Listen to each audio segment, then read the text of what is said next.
Hello, Matt Elliott here. Hi, Alan Smith here. Hey guys, Ian Hume here. Hi everybody, Jerry Taggart here.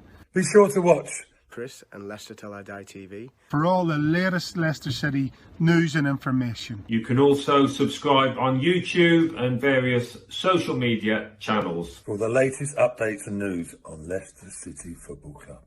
Come on, you foxes!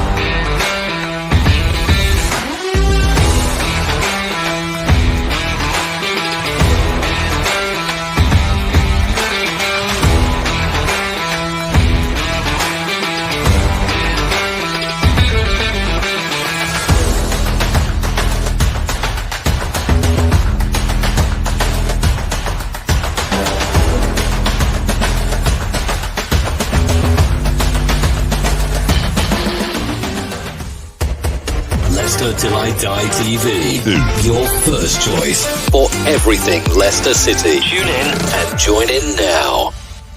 Right, Chris. Hello! All right, how the devil are you all? Well, welcome along to Leicester Till I Die's version of Match of the Day. Like to think this is a little bit more professional and a better setup and what have you, but the BBC got the license frozen now, so Gary Lineker's going to have to take a little bit of an old pay cut, isn't he? Sure he can afford it. This is Leicester Till I Die TV, and thank you for watching. If you're watching on YouTube, Facebook or Twitter, even more so, thank you for listening. If you are listening on Spotify, I never get that one out. Podcast Addict. Honestly, it's only cheap. It's only cheap cider. Podcast Addict, Google, and Amazon. This is where you can find us.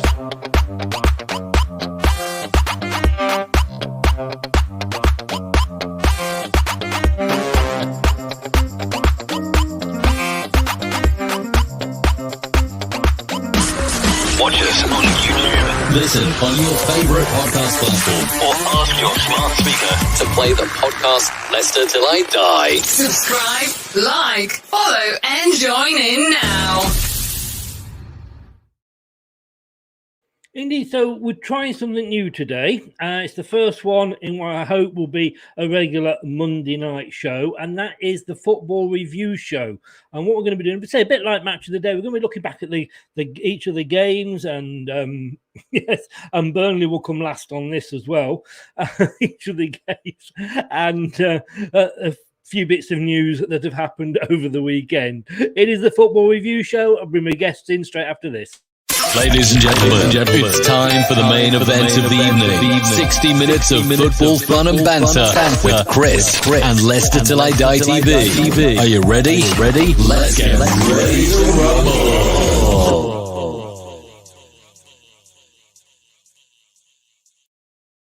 I'm ready to rumble, and so is Scott. Good evening, sir. How the devil are you? I'm very well, thank you very much. And big up to Mike. Welcome along, mate. Maybe it's me because I'm a bit older, but before Sky, there was B Sky B, and you had a couple of different satellite companies. And the Daily Mirror, I think it was called Rabbit TV or whatever, but they did topless darts. Now, bear with me on this. I've not just plucked this out of the sky. Topless, and when I say topless darts, I don't mean like Jockey Wilson or was it Mike Lowe, whatever he was called? I mean women playing topless darts. I don't know why I thought of that when I was on Mike's channel earlier and he was playing darts on his own with another guy that we couldn't see but was on a different camera somewhere else saying that this is what we got. Mike John Lowe. Yes, that was him.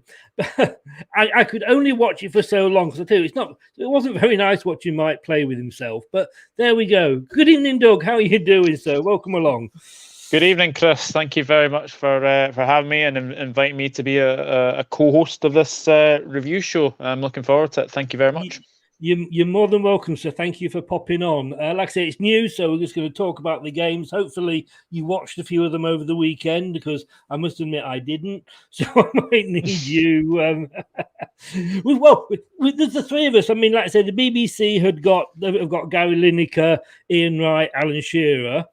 I've got me, you, and Dan. Or as I like to call us, in this order, the good, the bad, and the ugly.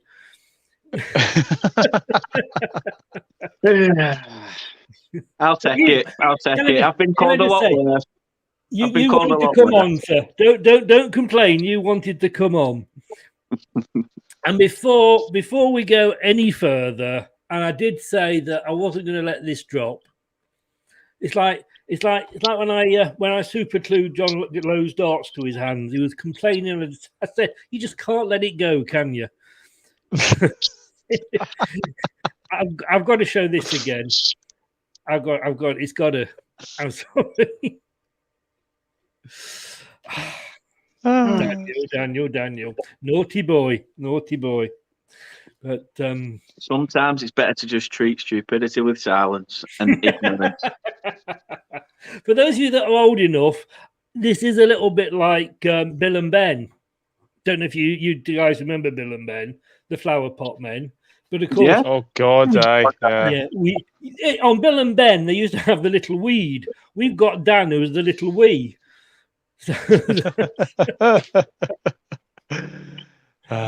As you say, Bill turns around to Ben and says, "Slobber, lobber, lobber, lobber, lobber, lobber, lob." Ben says, "Shut up, you pissed." Right, shall we? It's all because Doug's on, you see, and he does these jokes. I have to keep up with Doug. Says Chris, the flobber dobber knobhead over there. Niall, how the devil are you, sir? Big up you. Should I mention your quiz result? Oh, how did it go? Was it like me? Was it like me in the corner of a room? Was it a non-starter? He's not worrying the leaderboard. I'm going to be honest with you. Looking forward to my go now. Doug's still sat there proudly at the top. He is. What team, Niall? What team do you support? Just let me know, because we might have you on my quiz if we haven't had your team on already. Mike Green says Burnley unbeaten on the weekend. Yes, they were. Apparently, you've asked for another game to be called off, and I think this is your plan, that you're not going to get relegated, because you reckon that if you can get all the games between now and the end of the season called off because of COVID, that you'll have that many to play, that you'll still be here sort of 3 years down the line. Oh, still got to play that game. Can't relegate us yet, you know. To be fair, it's just been one of those where the thing I don't get with Watford fans, they're all kicking up a stink about, typical Burnley when it called off. You brought a team to the turf and got it called off 2 hours before kicking a ball. Don't have a whinge about anybody else. So, at the end of the day, it is what it is. We had 10 first-teamers train on Saturday, so it is what it is. It's just one of them. And I found out tonight that my son has got COVID as well, so which is a bit crap because I had him yesterday. But luckily, I'm hoping the antibodies are still with me from Christmas and New Year. So, well, I'll tell you what, Dan, you promote heavily at your show. It's a charity to do with mental health, isn't it? Yeah. So I do give that a shout out, because you're that bloody miserable with everything that's going wrong with you. We're all going to need it by the end of the show. Yeah, no, my stepbrother and everybody else, they sort of like help run this Casual Man's male mental health charity do on Mondays. And to be fair, it was just something that they put together at first, but they've now decided to get it officially named government charity organisation now. So it's something I'm planning to get involved in. My stepbrother wants me to get involved in it. And he says he wanted a creative spark, so he asked me. Don't know why, but he did. So fair enough. But no, it's one of those where, as I say, it's quite rough, and I don't think it's spoken about often enough. So Indeed, it's one of them things that needs to be shouted from the rooftops, really. Niall, you say you support Motherwell in Scotland. I'm glad you said that. I do know where Motherwell is. And Man United through family connections. Yeah. Cool. You'd have to be Man United if you were Speaking of which, Chris, how's my mother? Is my mother well? Yeah. Oh. I started something here, haven't I? Can I just say, guys, we'll have a break in about an hour if you want to go off and get yourself a brew and come back, because this could be a long night. It really could. And you put me off what I was going to say now. I got something really snappy and good lined up. That was it. So we've already got a Man United fan who's done the quiz, so can't do that for you, Niall. But no, I can't do Motherwell. I don't think I could get 10 questions for Motherwell. Once you get past where are they, that's it. Terry, good evening, sir. How are you? The new version of Watch with Mother. You're surprised what I do with Dan's mother. Mike Green says Dan. Right, let's stop these jokes, and I say the word joke advisably. Doug, I'm going to come to you because I've already spoken with Dan about this, but I want to get your thoughts on it.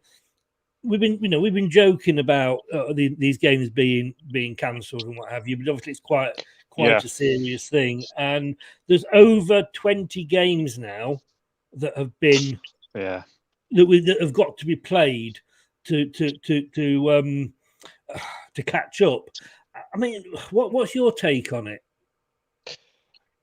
Frankly, I just think the whole thing is completely messed up now. With the thing, what's really getting at me is that we have clubs that are willing to postpone for one COVID case. Now, Arsenal got that game against Tottenham postponed. Look, everyone knows what I think. I thought about us postponing the Arsenal Cup game a couple of weeks back. We're just going to have to live with it. We're just going to have to. We're going to have to live with COVID. We're going to have to get on with it, because the thing is, if you are now, I think I saw something. If you now test positively, you've obviously got to self-isolate as well. But the thing is, what really gets me is we're getting clubs getting games postponed for a one COVID case. Look, you've got Arsenal bloody selling Mari to Udinese. Like, Arsenal are complaining about not having many players against Liverpool. They're complaining about not having many players against Tottenham. Is it any wonder when you're bloody selling all your players? Mari going to Udinese, Balogun going to Middlesbrough. I'm pretty sure there's somebody else in there that I've obviously missed. Maitland-Niles going to Roma. Yeah. So the fact that Chris Wood going to Newcastle. Yeah. So the fact that you're complaining about not actually having many players, is there any surprise when you're getting rid of like Mari, Maitland-Niles? It's getting to a stage now where we're going to probably be finishing the season mid-July by the sounds of things, the way it's going. Just get on with it. The Premier League one thing I want to say as well. The Premier League after this season, get rid of that 25-man rule. I think that has to go completely. Yeah. I mean, it takes me back, Dan, when we were talking the other day, and I still think it's two good ideas, one of which came from Ralph Houston-Howard, obviously the Southampton manager, is that, or you say get rid of the 25-man rule, or just add 5 or 6 players onto it that have all got to be academy players. Because we put academy players out against Watford in the FA Cup. We ended up with 6 of them on the pitch at the end, and we still beat a Premier League team 4-1. Yeah. And the other point, Dan, which I thought was good, was where Ralph says, well, when you play those games, you play those teams that would have been available at that time. So, for example, if Newcastle have got a game cancelled, they couldn't have played it with Chris Wood because he wouldn't have been playing for them when that game was on. And I think those are two really, really good ideas. No, massively. And I think as well, like Doug said, getting rid of that 25-man thing, even if you don't get rid of it, at least open it up so that your under 23s and under 18s, if they're good enough, can sort of at least get game time. I mean, you look at football. I mean, sounds silly quoting a game, but like Football Manager, if you've got a player that's under 21, you don't have to register them. So why isn't it very similar with sort of real life with the Premier League and stuff? Chuck them in, get them put in there and things like that. But you hit the nail on the head. Arsenal, beginning of the season, we're holding Ainsley Maitland-Niles to ransom, basically telling him he couldn't get a move anywhere. He's training with the under-23s. Yeah. And now all of a sudden, let's get rid of this. To be fair, Doug, this is no dig at Liverpool, but how did you feel when Klopp's like, let's cancel this game, and then all of a sudden comes out with, oh, sorry, it were 10 false positives? I was angry. I was totally angry with that. Fair point. Rob just makes the point here, and it's a fair point. As a fan paying £60 per ticket, do I want to watch under-23 academy players? Do you want to watch a game? I mean, the other thing, of course, Rob, is maybe have a circuit breaker where we have a break. I don't want to get back to the point where fans aren't coming in, but I tell you what, when we played Watford, those 6 players that came on from the academy all put more effort in than Perez. So if you want to see a team of Perez's, that is fine. I want to watch a team of people that are hungry and want to take the chance. But I just think that's a good way of looking at it, though, Chris, because you've got these players that are there thinking, how am I going to get a break into this team? How am I going to get my big chance? There's the odd one or two, if they look at, unless you're at a big club where you've got a bit more chance of having a bit of creativity. Look at Burnley. We had McNeil come through. Last person since that were Jay Rodriguez. Last person since that were Chris McCann about 4 years before. And you get one lucky spark that comes through that's decent. After that, you pretty much all rest ended up going out on loan to clubs. Then they think, right, well, I feel I'm good enough for game time. Then they want to go permanently elsewhere because they know they're not going to get a run of games. So the fight and the hunger in those young lads to think, wow, I've just had a taste of like football. You see it in the FA Cup with the young lads when they play and stuff. Yeah. Like, oh my God, I've just made my debut for the club I love or whatever in the FA Cup. We had 6 of them on the pitch for Leicester Watford, and we still beat a Premier League club, and they still embarrassed Perez that much that he had to be taken off. So I'm all for it, to be honest with you. But I do get what Robbie's saying, and to be honest with you, I've been sat here. We've hardly played any games. I just want to watch football. Yeah. I was watching. Was it Leeds West Ham last night? Now I'd never normally watch Leeds West Ham, but we're going to look at the games now. So let's bring those up. But before we start this, I just want to say, for those of you, and I think you both gentlemen, that my colleague Craig had some bad news over the weekend. So thoughts out and sympathies to Craig and his family. He's not going to do the show with me tomorrow. He hopes to be back on Thursday to keep himself busy. So Craig, I doubt you're watching because I'm sure you've got other things to do, but big up to you, mate. We're here if you need us, and thoughts go out to you and your family. Well said, Chris. Well said. Thank you. Take care, Craig. Take care. So let's have a look. I do like my new Fox, I've got to be honest with you. It's the football review. We're going to be having a look at some of the games. Unlike Match of the Day, I know I did joke about this at the start, but unlike Match of the Day, we will be doing them in match order. So but Burnley won't come last, just for once. The one time they don't play, they don't come last. Who would have known? Big up Red Devil Studio. Thanks for popping in. Right, so game number 1. And that was on the Friday night. Brighton hosting Palace. It was a bit of a what do you call it? Local derby, I suppose, even though they're not really local. I can't remember what I went for this on. Have you still got the predictions, Doug? Yes, I certainly do. We actually both went 1-1 in this game. Well, you see, who needs Alan Shearer? I mean, Palace stay ninth. It's the 10th draw in the most. It's the 10th draw, which is the most in the Premier League. And Palace move up one place to 11th. But Palace have only won 2 of their last 10 games. Come to you for this one first, Doug. 2 teams that are surprising me this year because I didn't expect them both to be doing as well as they are, but they've both kind of gone off the boil a little bit. Yeah, I think it's safe to say that Brighton are definitely the draw specialists in this league. And, I think that was their 10th draw. As you say, it's like it's absolutely incredible when you think about it. But I saw this game a little bit. Brighton absolutely dominated possession. It was a bit like the other game when Palace dominated Brighton at Selhurst Park. So all the way around this time.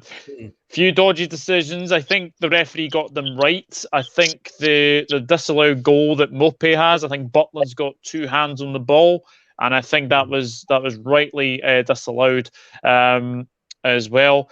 And actually, if you think about it, I think Butland had a very, very good game for Palace. So it'd be interesting to see if Butland's in goal for the Liverpool game on Sunday. But the one thing I will say about this is that Conor Gallagher, what a player this guy is going to be. He is just in the form of his life at the moment. And if you put up like a team of the year right now, I guarantee you he'd probably be in the midfield. He has been absolutely sensational for Crystal Palace. And the thing is, Chelsea, I don't think he'll. I think Crystal Palace fans will want him to stay. I highly doubt he will stay, but calamitous own goal at the end from from Anderson, which obviously was a 1-1 draw. But I think before this game, I think everyone would have predicted this to potentially be a draw. I had it as draw written all over it, and it was actually a good game to watch. Brighton dominated possession, very, very unlucky not to get the. I thought Palace were unlucky to not get a smash and grab like they did last season. Yeah. But a very good point in the end. And yeah, as you say, both sides have impressed this season for sure. It was the Friday night game, Dan. Just short of 31,000 turned up for it. As I say, I've got these 2 completely wrong because I have these 2 down to be fighting a relegation battle. But it's nice to see clubs like that. And I'm not having a dig at Burnley here just for once, but it's nice to see clubs like that doing well, isn't it? Yeah. Yeah, it is, because you sometimes always expect to be, it's the big boys this, the big boys that, and, it's always nice to see that underdog sort of doing well. And, yeah, okay, as a fan of a fellow Premier League side for now, it's sort of, it's annoying from a fan perspective because you're like, oh, shit, like, especially with Brighton, they're a team that, to be honest, I expected would have been languishing with us this year. Yeah. And with Palace, it was definitely one of those touch and go ones, whether it would work, whether it wouldn't. But with Brighton and the way they've been over the past couple of years, they've been so close to the drop, but they've managed to escape it. They've managed to find a formula and it's worked. As you say, at the base of the game and what Doug said, Conor Gallagher, an absolute beast. If he actually believes in what Vieira's got in terms of a contingency plan for Palace, then I don't see any reason why he wouldn't stay. But it's all about believing the manager. If someone turns his head, say Villa, if Villa get rid of players like Douglas Luiz and players like that in the midfield that aren't really, getting a run of games at Villa, to be honest, it's another one there. But then again, another good youngster, as I say, at Villa, Jacob Ramsey's been doing pretty well as well in the midfield. So that's another one. But yeah, what did you predict for this game, Dan? I can't remember. I've got the books upstairs. My head been up my arse past couple of days. I can't remember. And that's not a nice place for it to be. No, it's not. It's not. I mean, it's wide enough to be, but it's not a nice place to be. I've found mine, but I've sort of doodled all over it. I was winding some Man United fan up there. You can see 80 million. The thing is, though, Dan, a point that Doug made. Conor Gallagher, if he does go back to Chelsea, he's not going to get a game, is he? No, they don't play their own grown players. No, it'll be another one where they'll say they want to fit him in because they don't want to sell him. They don't want to sell him off. or they'll look at it and think, right, this is a chance of recuperating some good money here, and they'll look at it in that sense. So, we'll just have to see how it goes, really. I mean, he's definitely going to get a big money move no matter what. Yeah. So we'll see what happens. I think he just needs to. I personally, if I was in the boots of Conor Gallagher, I'd stay at Palace, because we've seen Jesse Lingard went to West Ham and started playing football and did really well. Went back to Man United thinking he could have a second chance, and it's bit him in the arse. So. You could say that it was kind of it was a good game, obviously, until the Palace goal. So obviously Conor Gallagher brightened up the game. Yeah, brightened up the game. I thought there was going to be a longer speech than that. Did you not get it, Chris? Yes, I was trying to ignore it. To be fair, though, Chris, I will say one thing, because we did take quite a few notes on Palace. I think Brighton's worrying factor is obviously up front. It's got to be. It's been their weakest point for the last couple of seasons, and even Morpay hasn't started hitting, the hearts that he was meant to have hit. So someone's got to get there. Player you can let them have, Dan. Yeah, they can have Ashley Barnes back if they want. Can I just say, I thought I was old, but who was it here? I just can't find it. Who mentioned Bert Troutman? You're going back a long way if you're digging up that name. But I think it was it. I think it was Rob. Oh yeah, it was Rob. There we go. Where's Bert Troutman? By God, Rob, you're older than you look. Right. Okay. So the second game, Doug, I've got to be honest with you. Title's over, isn't it? I mean, realistically, you should potentially say yes. I think realistically it is. I mean, Man City are going to have to lose 3 or 4 games and hope that Liverpool and Chelsea can be as consistent as they have been, and that has not been very consistent.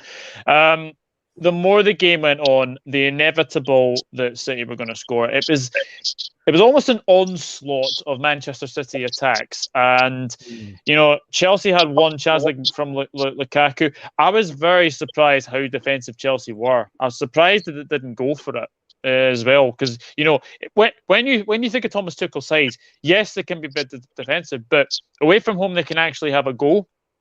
They barely laid a glove on Manchester City. Lovely winning goal from Kevin De Bruyne as well, but I think it's safe to say that barring an absolute miracle, the title is definitely over. I mean, Man City, I've put there, they've got the 9 points clear at the top. They're beating those teams that are around them. You're going to beat anybody, beat the team that's sat in second. They've only lost 2 games in the first 22 games of the season. Can we see them actually losing 5? I mean, anything can happen, obviously, but, they're not going to lose that many, are they, Dan? No, I don't even think, even if COVID went raft through the squad, that they'd still lose 5 on the bounce, etc., or lose 5 games throughout the rest of the season. The bench is strong. Their second string side's strong. Their first team strong.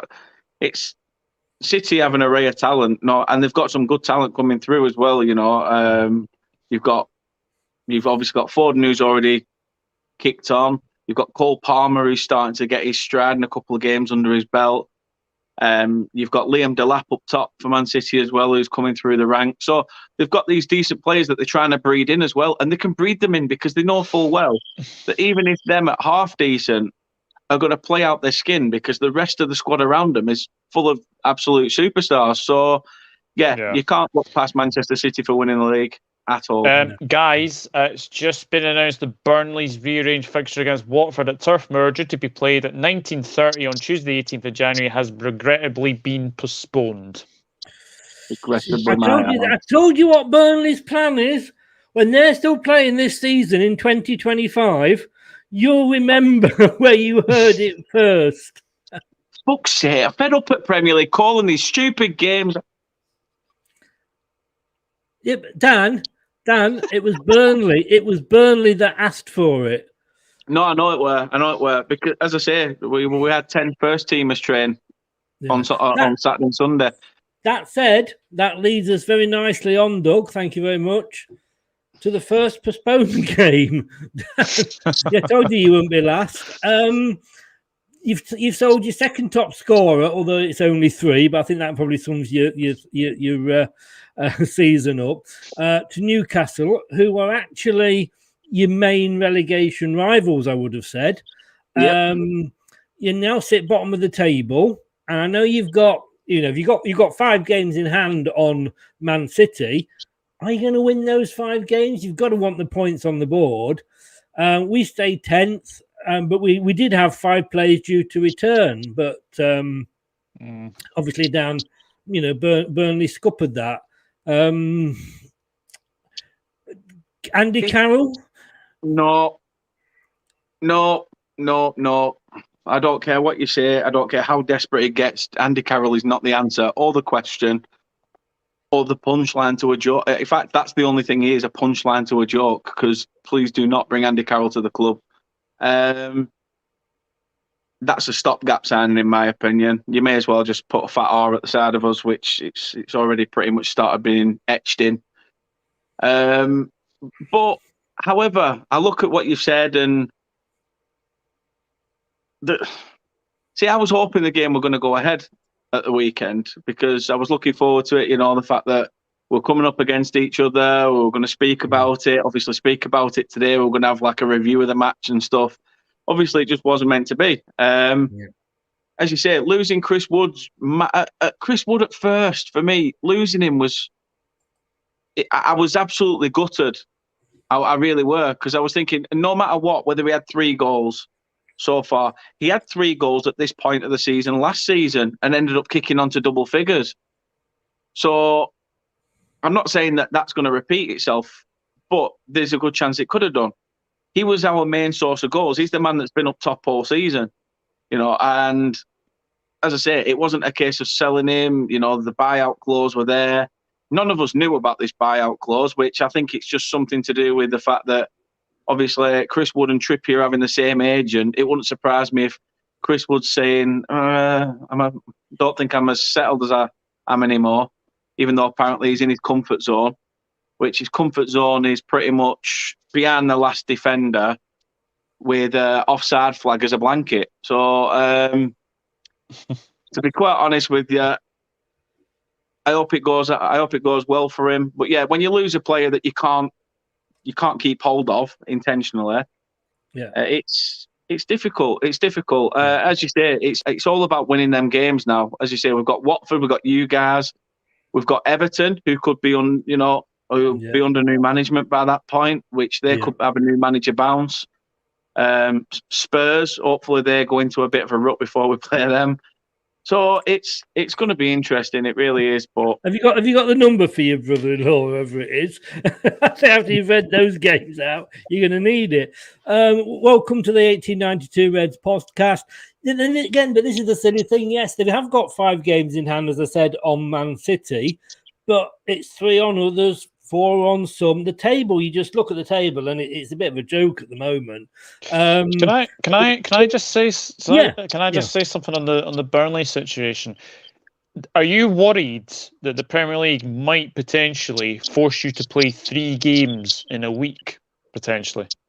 Yeah. Because I think that's the more frustrating thing, because you've got to think it's getting to that bit busy. We've just gone through the busy period of Christmas and New Year and stuff, and all of a sudden COVID's pretty much just like bulked its way up. It's like it's pretty much got a boot up its arse. So over Christmas, and everybody's been coming down with it. So yeah, a mad run of games. I suppose in a way, is it a blessing in disguise, because we'll have to get used to playing Saturday, Tuesday again when we're down at Championship, won't we? So, I mean, that's the point. I was going to come to you, Doug. No, it's not. If they go down, you are going to be playing more games potentially. That said, is it going to be any different than a Leicester, a Liverpool, who, because we're going to have midweek games with Europe and the FA Cup. So really, in fairness, it's going to be no different for the likes of Burnley, is it, Doug? No, definitely not. Definitely not. And I think the thing is that loads of these games are going to have to be played very, very soon, because at the way it's going, the season is going to potentially end in the middle of July. The way it is going, as I obviously said earlier, it's the problem you've got. Obviously, there's games this week. I think Brentford have got Manchester United. I think Brighton have got Chelsea, but the Chelsea game has been moved because of the World Club Cup in Qatar, which I think is that's the reason anyway. But they're going to have to find a place to get all these games. And I think Burnley, unfortunately, are going to have a bit of a fixture pile up. It's as simple as simple as that. And I do think that the Premier League potentially may force Burnley to play Saturday, Tuesday, and then potentially Saturday again. Yeah, I think it's another one of them things where I'm trying to see the positives in a negative, because in a way we might already know we're already going to know what's to come, what we have to achieve, what result we have to get. So in a way, does that spur us on to get the points? Is that an extra incentive because we also know what we're chasing? So we said the other day, didn't we? And I don't agree with that. I don't think that it should come to that. They should save 2 games until everybody's caught up, and then play those last 2 games at the end of the season. Otherwise, you're going to end up in a position where Newcastle are 17th place. Burnley need 2 points. Then if they get 2 draws, they'll put Newcastle down, and you play for a draw. It can't be right. I mean, Aaron said there, UEFA have given it permission to play games on the same night as Champions League matches. But I mean, we've just had Christmas. I mean, Doug, when did we play you? I can't remember when we played you in the cup. Was it the 22nd of December? So we played you on the 22nd, which was the Wednesday. Yep. We then played Man City on the 26th, and then we played you again on the 28th in the league. Yep. So, and we're saying that, we've got these big squads now. We should be able to play these games. Like you say, all these clubs are saying, like, it's too many games, there's too many games. We don't qualify for Europe. Get knocked out the cups. That saved you a few games, isn't it? The one thing I will say as well, Chris, before moving on to the next one, is usually the Premier League's one of those where we're always looking at who's going to win the league at the top end of the table and stuff. This year, the most interesting thing about the Premier League is the fact that there's 5 or 6 teams still in that relegation hunt, and it could all it takes is 1 or 2 results. Look at Norwich. We all were sticking a big fat R outside of them. All it takes is Dean Smith to find a winning way now. A couple of points. That Everton win could spur him onto a good run. Yeah.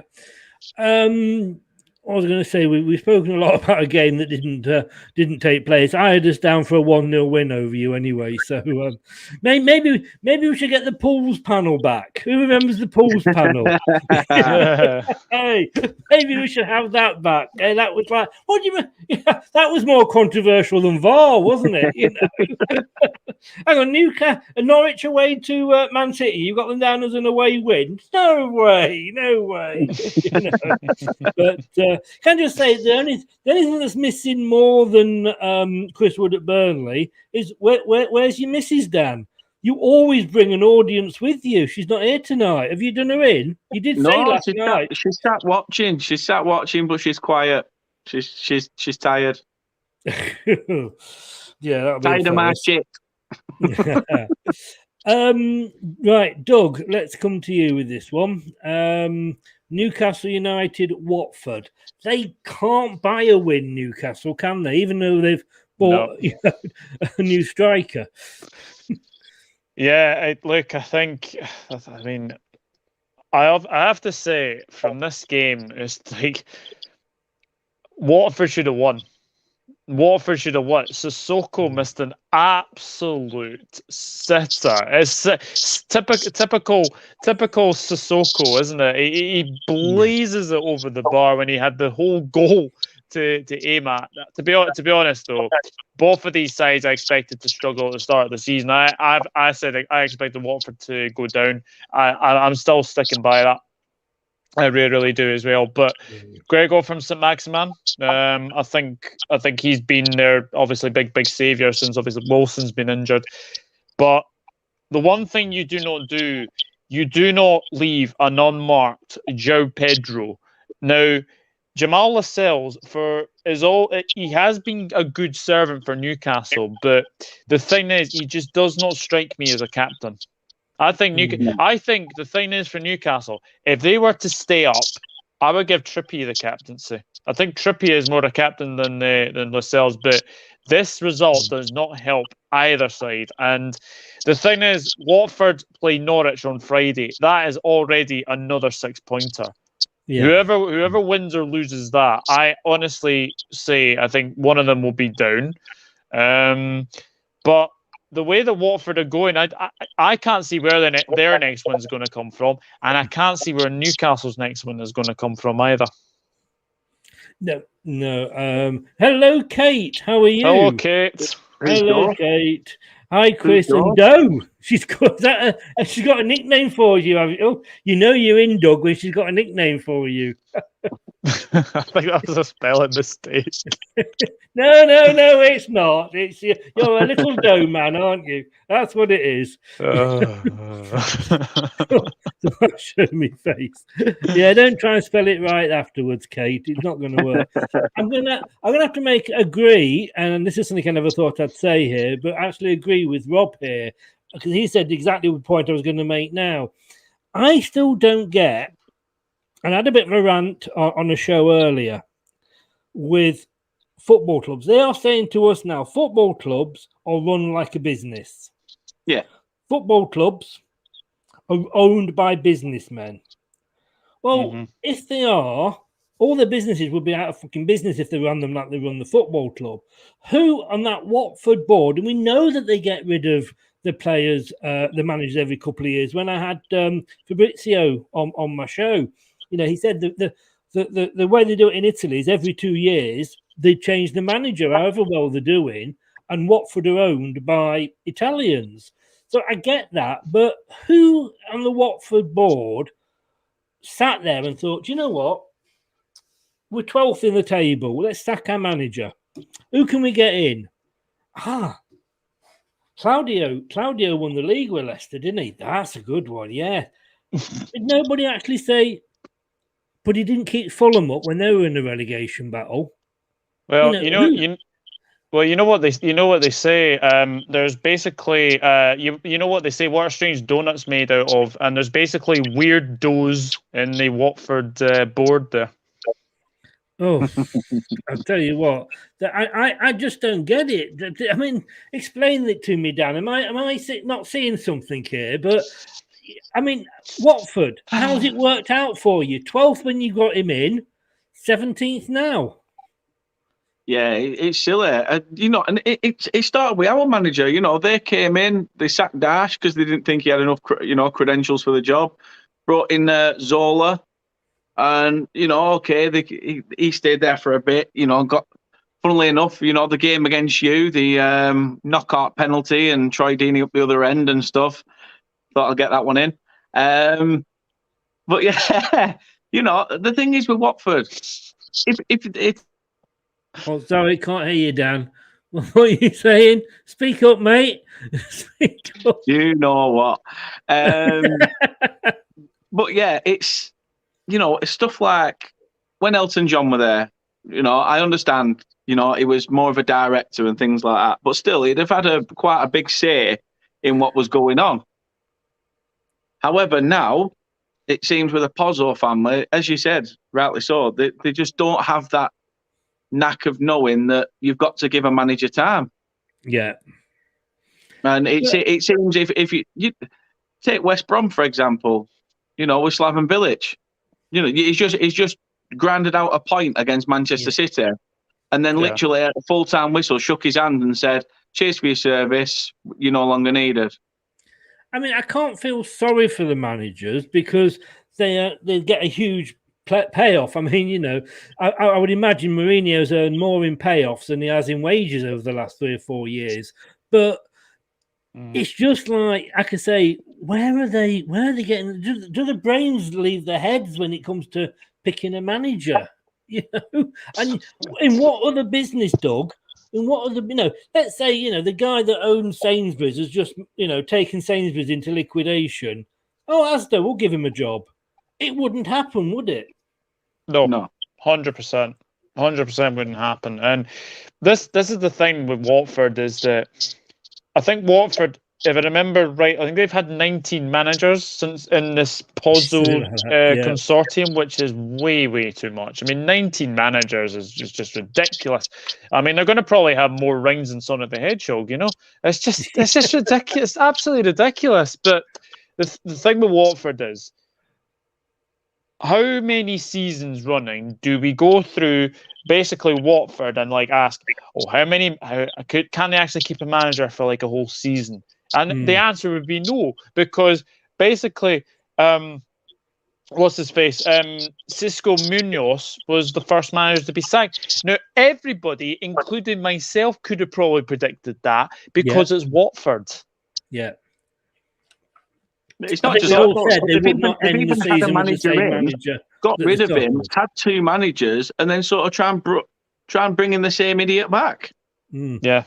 Yeah. And I'm sorry, Doug, but I think Doe's going to stick here. Everybody's there. Anthony, just very quickly before we move on, I don't want to take over the show. Hopefully he won't go in January. I think he's going to wait until the summer. He's not going to sign another contract with us. We've been talking to him for 12 months. The clues are there that he's not probably going to stay. I think he wants to wait until the summer. You've got a chance of getting him two things. A, if you finish 4th in the Champions League, because I think he'll want Champions League football. And B, if you've got 60 million plus. Because the BBC said that we would sell him for 40 to 50 million. We paid 40 for him. So we're not going to sell him for 40, but we would sell him in the summer because then he's only got a year left on his contract. And of course, you're down to the Tarkowski sort of situation. So hopefully that's answered it. Quickly here for you, Dan, if you can answer this in a nutshell. Do you think they would ever sack Dyche? He's sort of got a job for life, hasn't he, really, for what he's done? I thought Eddie Howe did at Bournemouth. I mean, I know he was. That's a fair point. That is a fair point. For me, I think we're in a transitional period. I think we've got to ditch this long ball sort of, old style of football. You've got to get with the times and sort of try and make it work. However, at the moment, it is biting us in the backside and it is killing us off. We are trying to play more expansive on the floor football, and it's given us cracks in our defence. However, that said, that's going to be similar for Chris Wood now. Chris Wood only had 3 goals this season, makes a move to Newcastle, and yet all their fan base was slagging him off after 1 game, even though he's only been there 2 days, probably had 1 training session. For me, if you watch that game, there was probably 2 to 3 crosses. That was it. And 2 times, 2 times, he's managed to get ahead to it. Okay, they've gone over the bar. But when you've got wingers like Ryan Fraser and St. Maximin that aren't going to whip a ball in, they are going to cut inside and have a shot themselves. Chris Wood is going to be isolated. He's not going to get the service unless you get a ball out to Trippier, put an early ball in and he tries to get on end of it. So I don't think it'll work out for him if that's the case. But however, Dash and his job, I'd still keep him no matter what shitstorm we're going through. Well, he did last time you went down, and he brought you straight back up, didn't he? But and I don't mind teams doing that because, we've done it at Leicester, but I'm getting totally pissed off while we're still with Watford, on Norwich, coming up and going straight back down again. When you've got teams like Bournemouth, like Burnley, like Leicester, I still think of us as a smaller team that come up and make a bloody good go of it. you know. But anyway, they're You that's can just understand them sort of teams though that came up like Huddersfield and Blackpool that sort of had that one taste of it. You know, they've not yo-yoed, have they really? But now it's a case of you've got West Brom. West Brom are like the boing boing baggies because they're up and down. I bet they were, every but season once that West Brom only come in the down- last couple of times, because before that they were up for about 7 seasons. Well, that's what I mean. And then they started going up and down like a yo-yo, and then it's a case of like all those teams that are in playoffs or in Championship must be like, for God's sake, like we just stay down. We want parachute payments here. We're skin. Yeah. Aaron, just to say, we won't sell him for 30. That's 10 million less than we bought him. I'll just say 2 words to you. Harry Maguire. We don't sell players cheaper. I thought you were doing a Churchill stance then, Chris. No, we wouldn't sell him for 30. We might sell him for 60, 70 rather than 70, 80, but we're not going to sell him for that. You don't sell any player that's as good as him in the form he's in for less than you bought him. Anyway, the next game, Doug. Yeah, as I put there, it got Rafa the sack. Everton start first week. They were fourth. They were fourth about 3 times, I think, up and down, and they've just gone. They're the old proverbial rat drain pipe, aren't they? And it's taken Norwich off the bottom. I'm not sure who's replaced them at the bottom, but I mean, Norwich are off the bottom. So it was a surprise. I mean, I don't think any of us went for this, did we? No, you went for 0-0, which I have to say I'm not surprised. I actually went 2-1 Everton, so I got the score the wrong way round. So, but Everton, man, like devoid of ideas, like they just are. Like honestly, Norwich City were really, really good in this game, much better as well. But the thing is, Everton gave those 2 goals. I mean, Michael Keane, I don't know what Michael Keane was thinking. He completely gets it lost on his own 2 feet, and you know that goes past Jordan Pickford before he obviously dies for it. Ida, good. I think it's Ida, whatever you want to call him, maybe. But it's a good finish as well. And then obviously Richarlison scores a very, very good goal as well. But the toxic fans that the Everton fans are, obviously Benetiz, get out of our club, was obviously being chanted. And I just felt that throughout that game, as soon as Everton lost that game, I thought Benetiz is gone here. Yeah. Benetiz is gone. I tell you something now. They always say you never should go back to a club that your fans wanted you out completely and you got sacked by Everton.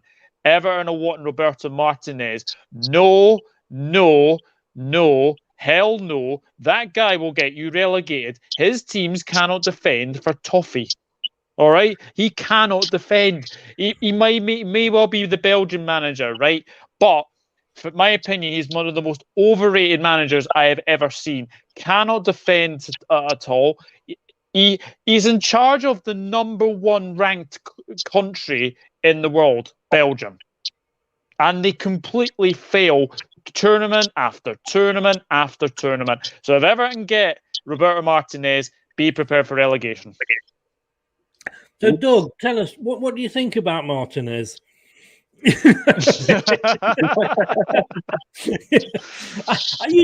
do. Funnily enough, though, you do say that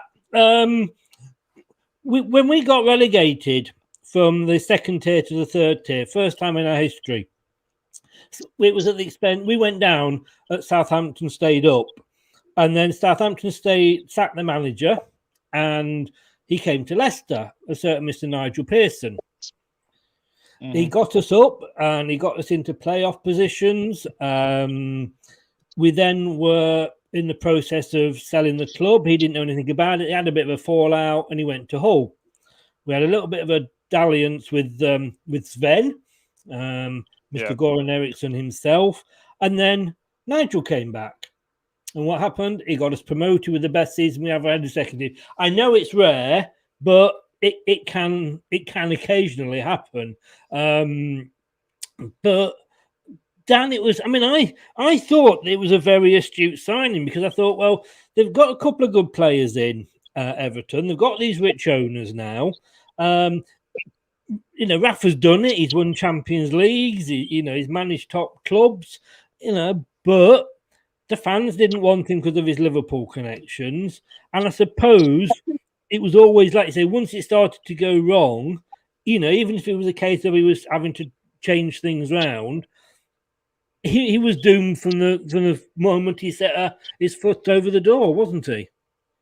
Yeah, I think in a way Everton have sort of looked at bringing Rafa in as though they looked at his Newcastle stint and thought, right, Newcastle was a team that it wasn't really gelling, it weren't playing well, and even then they ended up going down and having to rebuild.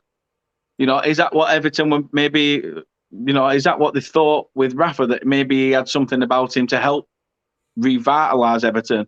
As you state, though, however, that, having his Liverpool connections, it's a bit like us, when we've seen Blackburn doing really horrible, and we've said Agent Mowbray and Agent Keane and stuff like that. Agent Rafa were in, weren't he? So yeah, it is one of them. It's gutting to see a club like Everton actually go through a demise. Even the rivalry between Liverpool and Everton.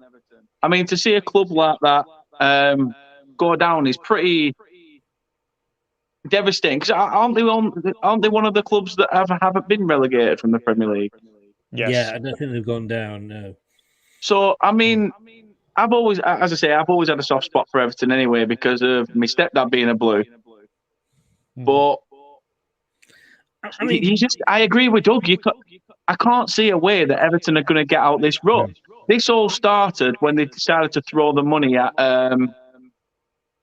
Ronald Koeman, and he went and bought Shark like Davy Klaassen. And he completely spent lots of money on absolute dross that probably couldn't even kick a ball straight. Yeah. And now it's biting them in the arse because they've not. They thought this season, right, that's it. We're going to spend some money. And what did they do? Brought Damari Gray in for what, about 2.5 million, something dirt cheap. Not and even got Andros Townsend 1.6. Yeah. 1.6. Wow. Yeah. Dan, I think Mike's made the point here. I think there is a little bit of an echo from you again on that. Going to say good evening to Jake's dad. That's your name now, just Jake's dad. You famous as that. Richard, is that one better? Oh, Jake's dad. Well, yeah, it sounds better. We'll see. Yeah, that sounds a bit better. Yeah. Doug, Mike made the point here. Ancelotti didn't work. Rafa didn't work. They've got to get it right this time because, like Dan said, Koeman, they've made some huge mistakes. And all right, I mean, I don't agree with sacking the manager, however much trouble you're in, if you haven't got a replacement lined up, because there's no what's the point,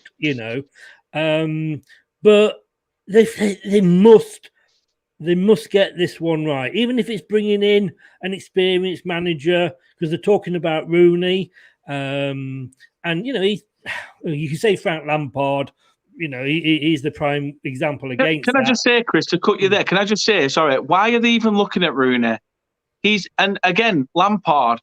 He got one good look. These two players have had two lucky stints at Derby, right? Now, don't get me wrong. If anything, Rooney's probably the better calibre of manager than Lampard, because Lampard was given loads of money by Mel Morris as a final sort of, let's try and push for the playoffs. Rooney is working miracles with naff all the players he's got at his disposal, and he's now under a transfer embargo, so really doesn't want to lose anyone this January. It's, for me, let Rooney do what he's doing, and if Rooney had anything about him, he'd sort of stay there and keep doing what he's doing and get them out of it. If anything, that would be the better thing. Everton link, hasn't he? If you're going to give it to anybody, you give it to Big Dunk, someone like that. So, get somebody from inside, somebody that literally like sleeps, eats, dreams, plays. Proper Everton man through and through.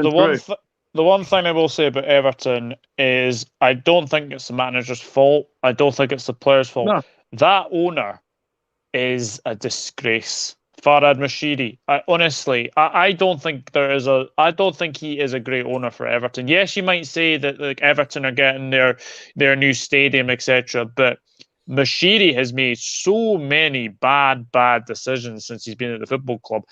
Bill Kenwright's still there. I don't know how. There's been talk that he's been tempted to potentially go at the end of this season. Not happened. Everton fan base is very, very toxic. I know a few Blues. They are not happy with their football club. And the thing is, I've spoken to a few Evertonians this week in particular, and they're just getting really disinterested in the whole thing because of the board, the owner, just making these stupid decisions. Like going for Roberto Martinez again is just ridiculous. I don't understand it. And to Niall's comment, apparently Belgium won. What was it? Belgium won a major. That's a bloody Nations League, mate. That's a friendly competition. That ain't a real trophy. I'm talking about Euros. I'm talking about World Cups. No. That's what people say about the English Super Cup. I'm not having that. Is a trophy. Is a trophy. We would have taken that as English. Hey, you're Scottish. You'd have bloody taken that as a trophy. Question to you though, Chris. A year and a half to 2 seasons down the line, are we looking at Everton similar to the way we're looking at Watford? I don't know. No, because I think they're bigger than that. I think Everton's problem for me is the fact that they're just living in Liverpool's shadow all the time. And you know, when you've got I support a team that it's not only the only team in the town, it's the only team in the professional team in the county. So we haven't got any of that. For any rivalry, we've got to go outside. You know, Everton have only got to look across the park and see this stadium. It says it all when Liverpool have more wins at Goodison Park in the Merseyside derby than Everton have. Yes. Question from Nippon here. Does anybody else have these problems with these stupid bots from China? Yes. With all this like VREX /T. Look, China, you gave us COVID. Don't send us your bots over as well. So I just block them straight away, mate. I know it's a subscriber for you, Dan, but I just sort of block them. Awesome. Nippon says, question for all of you: are Everton getting relegated? For me, if it means they don't take us, if it means they don't take our place, then swap. No. I'll swap. For me, though, there's worse teams, and I'm sorry, Dan, you're in there. No, I agree. I agree with you. There are 3 worse teams than Everton, but it will be close. It will be close. What do you think, Doug? I don't think they will go down. No, as you say, I do think there's some worser teams off. I'd probably put Watford down there. I'd probably put Newcastle down there. I honestly think they will survive, but by the skin of their teeth. I think they might finish sort of 16th, maybe. Yeah, but it depends. It depends if they get the new manager bounce. They've got Aston Villa at the weekend, so who knows? Yeah, I just. Like you said, it is a big shout for Dunk to get the job but then again, I can remember Newcastle trying that with a coach that loved the club, and I can't remember the guy's name, but he absolutely loved the club, and he got them relegated as well. Alan Shearer. No, it was a coach. He was a Geordie, and he lived and breathed the club, and he took over, and he was worse than anybody else that had before. So sometimes you can be too close to a club. But I mean, Aaron, Man City lived in Man United's shadow, but Man City have kind of done it right. You know, they're not. But anyway, moving on to the thing is, though, one thing I will say, because we have spoke a lot about Everton, fair play to Norwich. If there's any Norwich fans in, fair play to them for getting a result, because no matter what, even with Keane's own goal, they still had to try and grab a second, you know, otherwise it would have finished 1 apiece. So fair play to Norwich. All right, let's ask it the other way around then to you two guys. Are Norwich stopping up? No. I still think they're going down. Sadly. I am. I do, to be honest with you. But then I'm just looking for that manager. I don't think. I know what you mean. Did he have? He had dark hair, didn't he? He was only a small fella. He had dark hair. He certainly had hair. Not John Carver, no. Yeah. John Carver. Obviously. Well, you've waited. You've waited until I got it up and I leant forward to read it, and then you said it. That's just not funny, Doug. That's not funny. He is Steve Clark's assistant for the Scotland national team. So that's how I remembered it. Mm-hmm. Oh my God! Good luck, Scotland, with that. I'll tell you. Scott says Big Sam or maybe Harry Redknapp. I mean, Big Sam's already been there, hasn't he, at Everton? Yeah, Big Sam already. Yeah, and they gave it in for the season to keep him up, which he did, you know. And Harry Redknapp, good God, they'll be wheeling him out in his wheelchair soon. See him. Don't think Everton have ever been in the second tier. No, they haven't. Norco. No. Norwich just can't score enough goals. That's a good point. Aaron Mike says, just put 1,000 bet on Newcastle to win the championship next year. Chris, hey, if they stay up, put £1,000 on them to win the Premier League. Look what Leicester did. I don't think you get 5,000 to 1 odds. Shearer also got Newcastle relegated. He did, but I think he only had about 4 games, didn't he? But anyway, so the next one. Wolves Southampton. I mean, I know I went for a Wolves win, but I only went 2-1. Again, you know, I thought when they departed with Nuno, who went and push, shove, whatever, jump. We'll never know for sure. But Large, as he's called, Large, he's getting things right. He's doing well there, isn't he, Doug? I've been very impressed with Wolves. You know, they might not have scored as many goals this season, but I have to say the way that they've been playing under Lage, I think it has been excellent. You know, obviously they got the penalty. It is a penalty. I think the Benetiz completely catches Nouri, and I think VAR does the job. So a very good penalty from Jimenez. Cody, good header from him as well. To be fair, the first header did go off the post as well. And then we have seen why James Ward-Prowse is one of the best free kick takers I have ever seen. What a strike. I mean, 35 yards out. He had no right to score. And he's just completely bamboozled Josie. So, like, the ball is like spinning. Like the bend on it was absolutely amazing as well. So Ward-Prowse is absolutely amazing as well. And the biggest surprise in this game, Adama Traore misses an easy chance, and then a second later he goes on and scores. But it's a very good one for Wolves. Southampton, I don't think Southampton will be dragged into this. I've seen a lot of people say that Southampton are going to be dragged into it, but I think Hasenhüttl is a very good manager, and I don't think Southampton are going to be dragged into any relegation battle. But Wolves, it's just on the way up for them at the moment. The way that they've been playing so far, I think their target is definitely top 10 for sure. Yeah, I mean, I've got Southampton as being in that group above the ones that are fighting for relegation. Scott says, well, we're going to lose Tillemans, blah, blah, blah. Kate says, is anybody who's interested? But no, nobody's interested, Kate. It's Burnley. Who's interested in that? And we're just giving Mike the full-time results now because he didn't know it was 3-1. Traore been linked with moving away. I don't know. I don't see it. I mean, he's fast, but, you know, like you say, he's not exactly prolific in front of goal. The only thing is, it's hard to grab him and bring him down because you'd slip through your fingers. He's got that much bloody stuff oil on him. Well, to be fair, Chris, he is like Dan. He's basically Dan James, but with big muscles. So that's what he is, and he has the end product of a bowling ball half the time. So very fortunate to get a goal.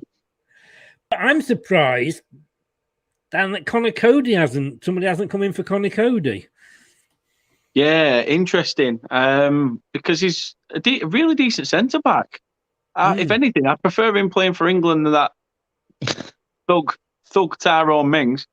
However, I mean, it's one of them though. Wolves have been playing decent, haven't they? So in the last couple of games, especially, he's Mr. Wolves in a way, isn't he, Conor Cody? He's like Ben Mee. He's like Ben Mee to us in a way. He's sort of like you lose him, you've lost a staple in the back line.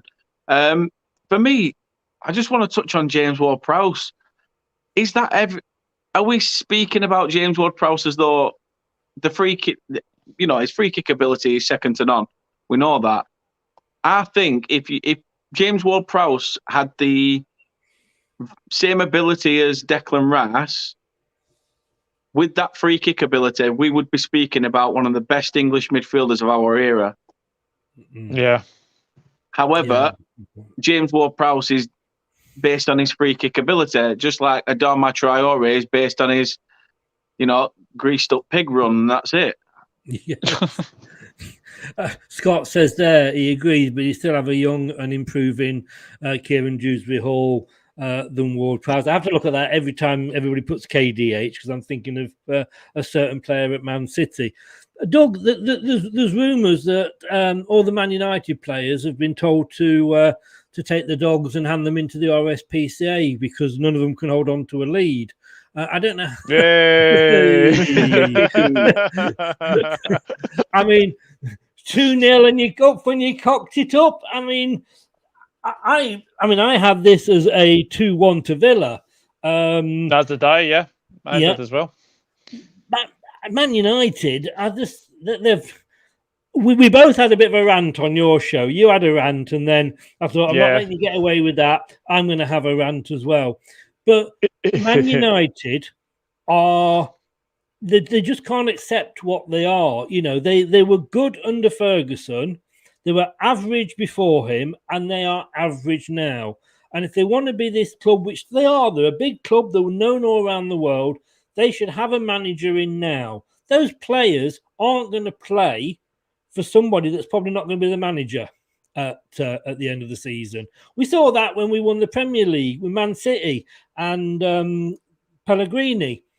They sacked him and they announced it with like 10 games to go, and the players gave up, and that's probably helped us towards winning the Premier League. It's all going wrong, isn't it? It is. I mean, 2-0 up, absolutely cruising, and then all of a sudden the self-destruct button happens. And the thing is, Manchester United made a big, big mistake in this game. Why you kept Matic on when his legs have gone? His legs have completely gone. And Villa brought on Felipe Coutinho, and the moment he came on, he changed the game, played it straight to Jacob Ramsey.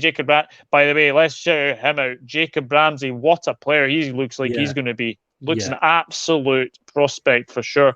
And him and Coutinho look really, really good in that midfield. I know it's only been one game, but the thing is, I think Ramsey is going to be very, very good as well. And then Coutinho gets the equaliser. To be honest, I actually thought Man United had the better of the first half. Very bad mistake by Emi Martinez for the first goal. Bruno Fernandes, I absolutely hate the guy, but you have to give credit. He's a very, very good player. But to be 2-0 up, absolutely cruising, and all of a sudden, Villa. To be fair, Villa were the better team in the second half, so they deserved something from the game.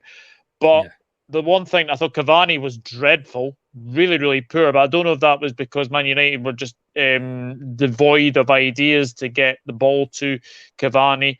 Coutinho gets the equaliser. And, to be fair, I thought Villa, this is the thing, Villa look a much, much better team under Steven Gerrard than they did under Dean Smith.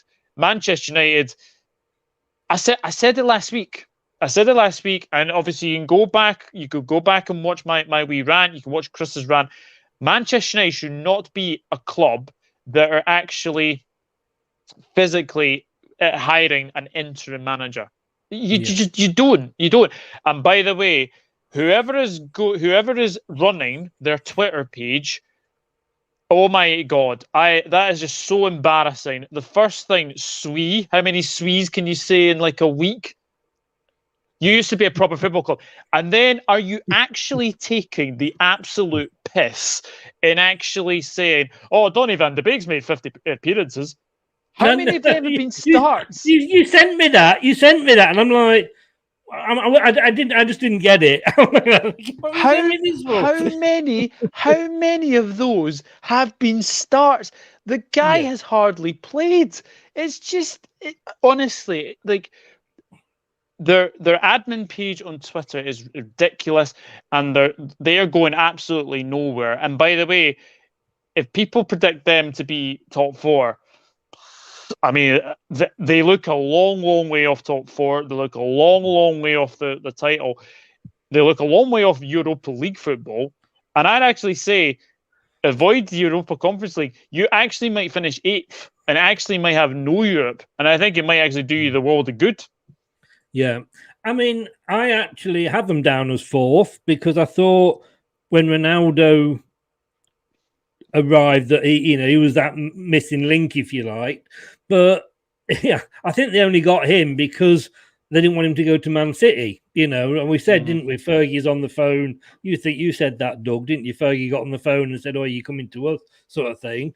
But Coutinho has been linked with Leicester because of the Rodgers link for I don't know how long. Every window he's been, and I'm thinking, well, maybe he's past it.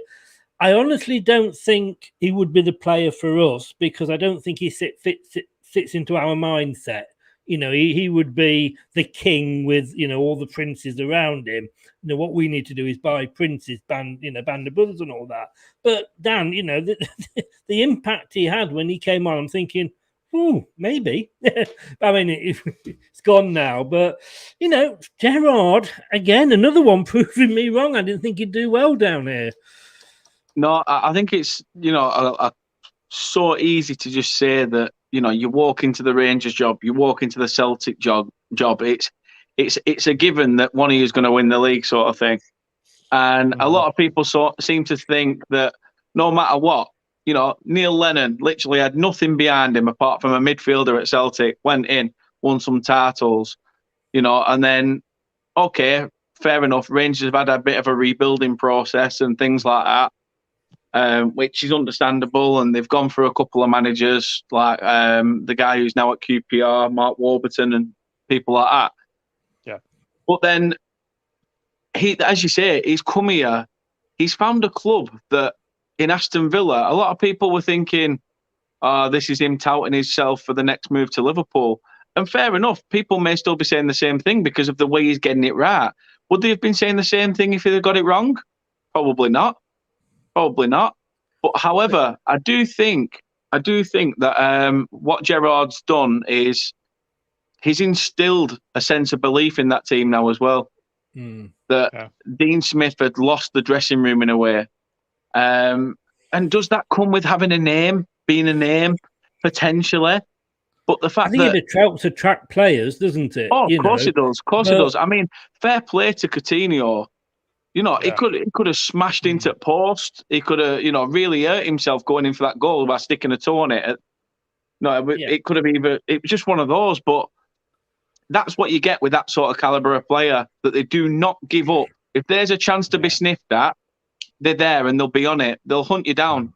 Players like that, they're like sharks, aren't they? And they won't give up until they get an end product. So are we in danger here, Doug, of doing to Steven Gerrard what we've been doing to Graham Potter, which is probably bigging him up?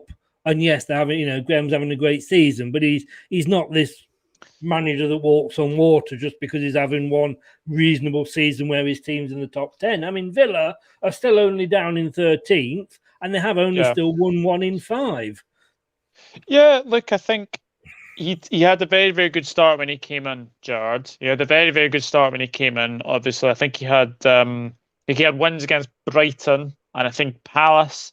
And then, he goes on a little bit of a bad spell. I think he lost to Liverpool, City, obviously gets the job in Manchester United as well. But he's doing really, really well. Like Villa, Villa were a club that were struggling to begin with at the start of the season, but Gerrard's come in, he's instilled the new ideas across, and Christian Purzlow's backed him. He's got Luca Digne, he's got Coutinho, and now Robin Olsen, which is a bit of a strange one. I won't lie. I think he he's not the best. Let me put it this way, but I think it's a very, very good.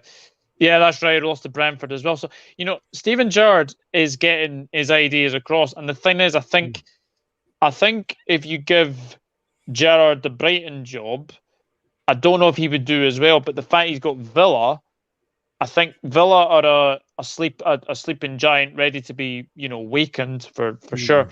I think he's going to do well. I can honestly see potentially Villa getting top 10 by the end of the season.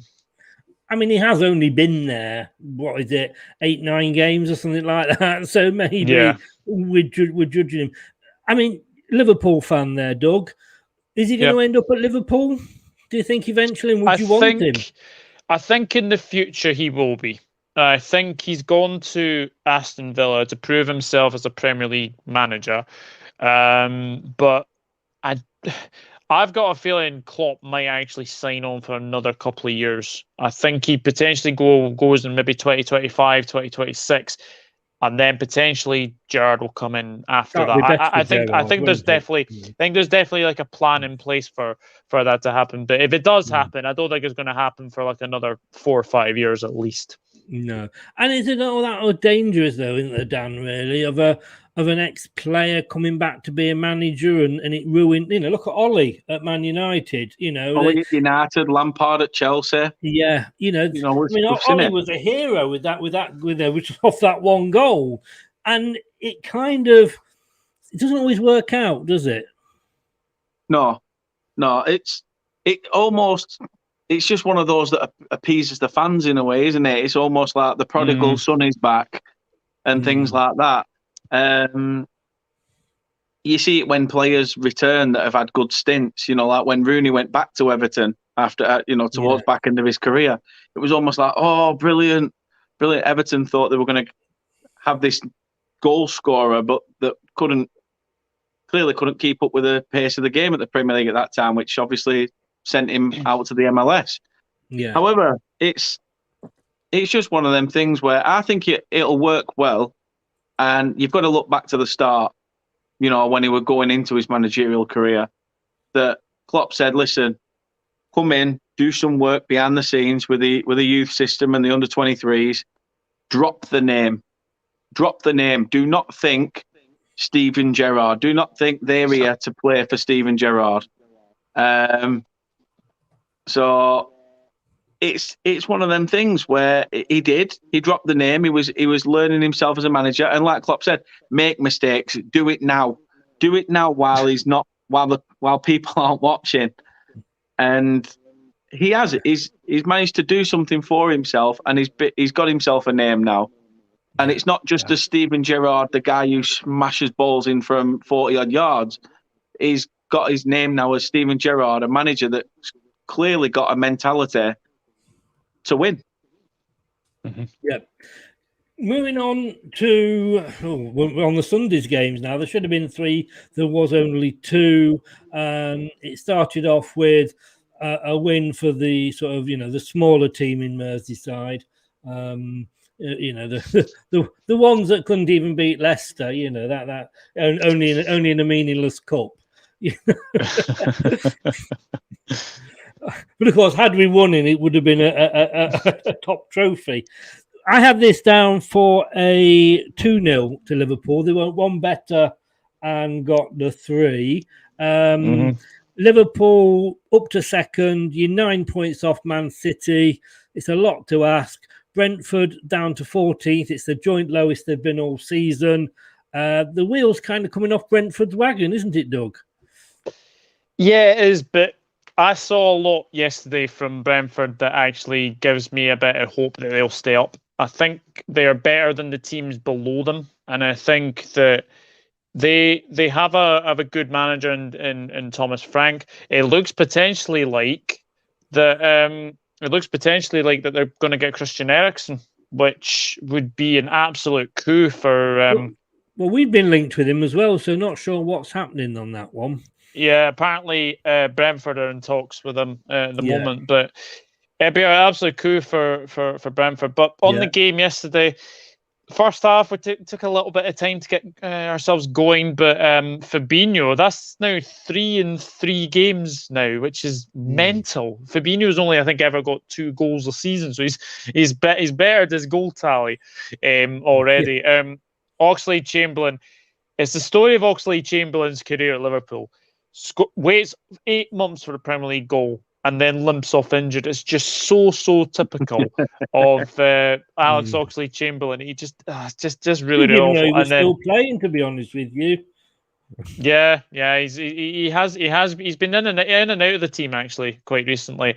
And then Brentford just give us the third goal. I mean, the goalkeeper completely plays it straight to Minamino. Minamino plays it to Firmino. Firmino plays it back to Minamino, and obviously scores for a birthday goal. But we needed that. We needed a 2-3-0 victory. We haven't had that for a while, so it was very, very good to get that victory. And to kind of prove that we can actually win without Mane, without Salah, without obviously Naby Keita as well. But it was a very, very good 3 points and much needed as well, because I think we've got Crystal Palace away on Sunday, which will not be an easy game by any stretch of the imagination. No. So it was key to get that victory. But as far as Brentford are concerned, I think they're not going to get dragged into it. I think they've done just about enough, and I don't see the teams at the bottom sort of dragging them in either. No, I said Brentford were the one out of the 3 that came up that would stay up, and I love it because I do love the little clubs doing well. So I hope and there's no disrespect in that, but I'd love to see like a Newcastle go down and a Brentford stay up. Before I get to Dan, I want to ask you, Doug, as a Liverpool fan. Yeah, I mean, I always say that Man United have got to look at you because it took you 30 years from winning your last Premier League to coming back, and that's football for you. It can, and then these fans of Man United and Arsenal, they've gone 2 or 3 years without a trophy, and they're impersonating Dan in the corner of the room. What has happened? I mean, Liverpool. Klopp's a great manager. Sometimes as a non-Liverpool fan, we think he whinges a bit, but he's a good manager. He's done really well for you.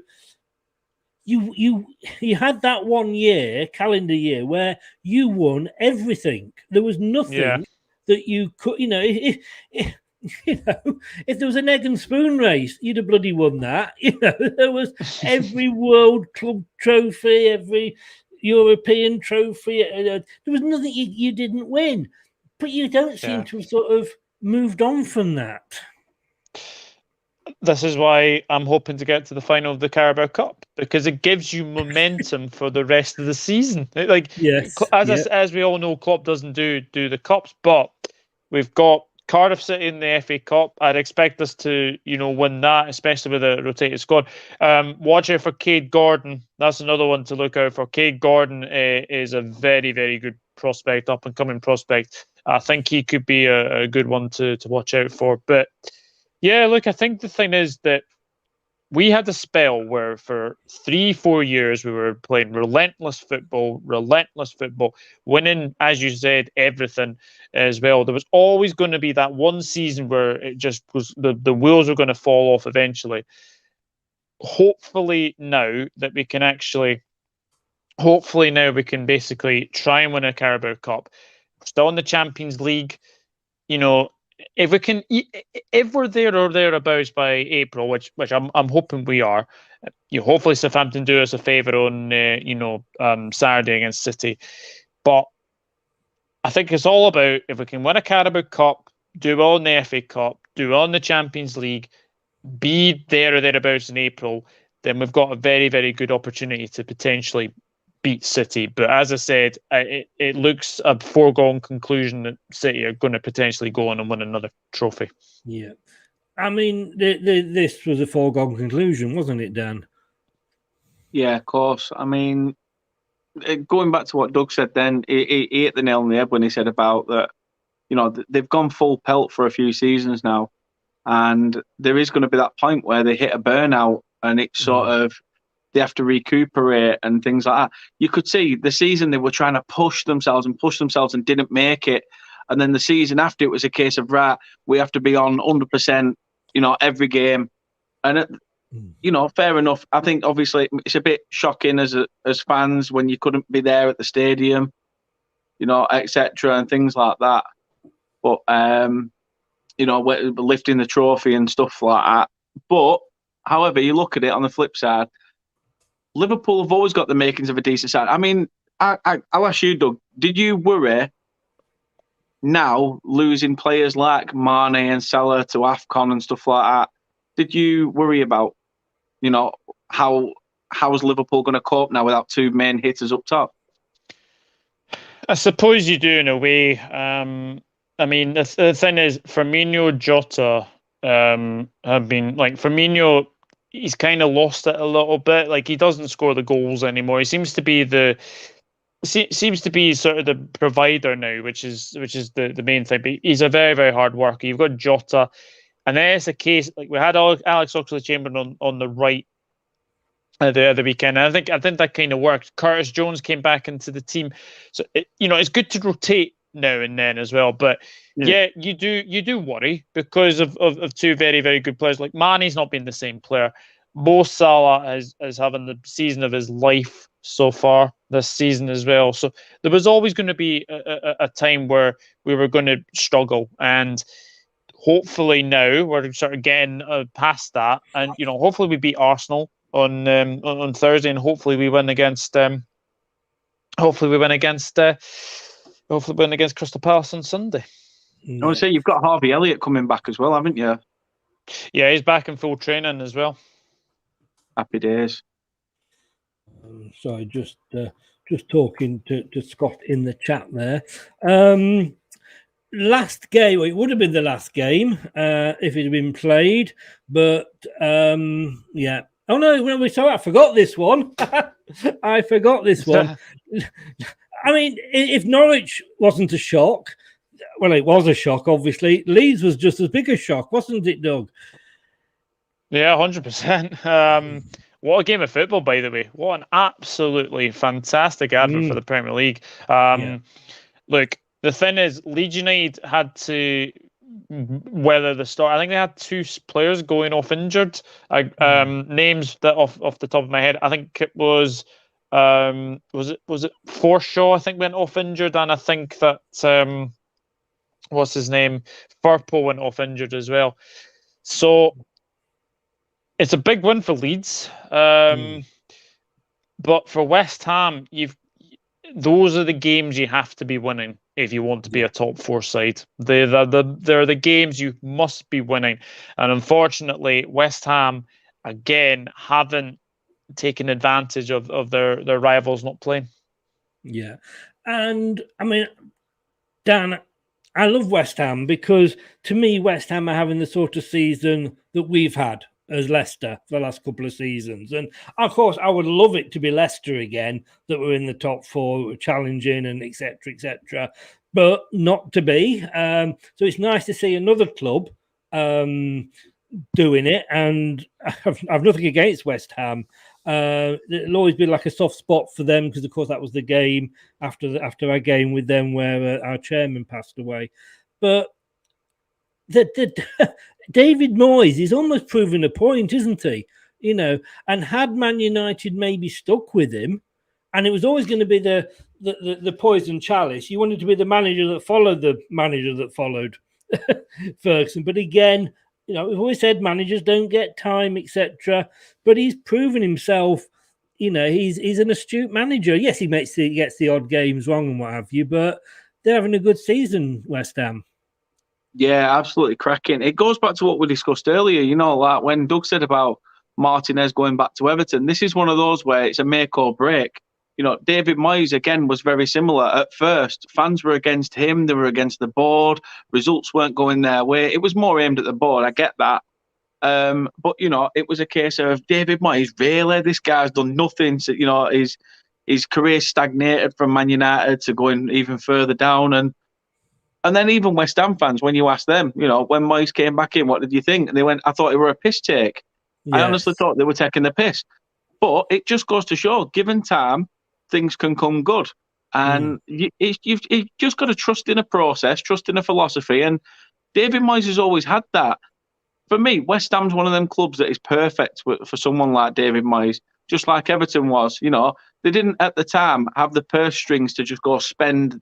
Even at West Ham, he still brought people in like Dawson on loan and then signed him permanently afterwards and things like that. So it's not been a case of splashing the big bucks.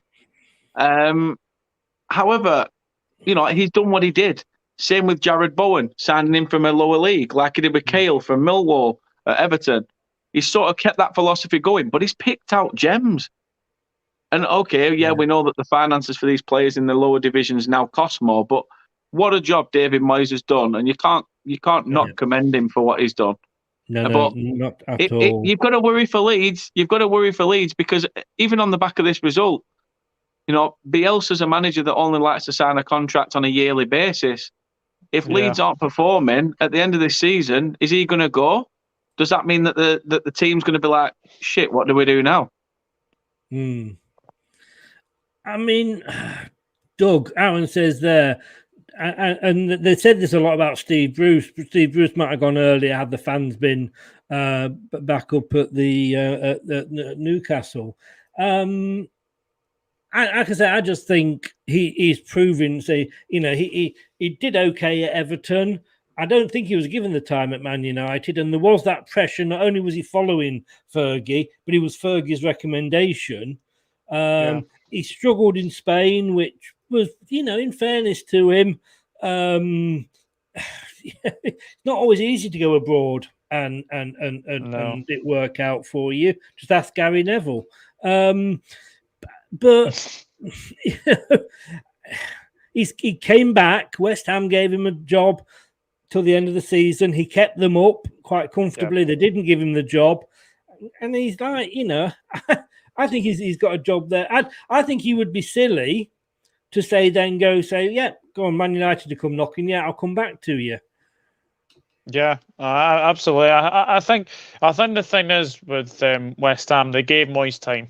They definitely gave Moyes time. Like he could have easily threw in the towel after being at Sunderland. Getting relegated with them. He could have thrown in the towel after that bad spell at Sociedad as well, Manchester United. Yeah, he's a good manager, and the thing is with West Ham is that it's not been a fluke. They've been really, really good in the Europa League. They've been very, very good in the Premier League this season. Like some of the scalps that they've had at home, like Liverpool, Chelsea. They go to Old Trafford this weekend. They've won there in the Carabao Cup as well. They've knocked Man City out. Yeah. They're a very, very good team, but it's just these kind of games is the ones that they need to be winning if they're top four. I remember they lost to Brentford as well. I think they lost to Brentford. They drew with Brighton. They cannot beat Brighton at all in the Premier League as well. So it's these kind of games that they need to be winning. But it's been a super season for West Ham, and obviously long may that continue.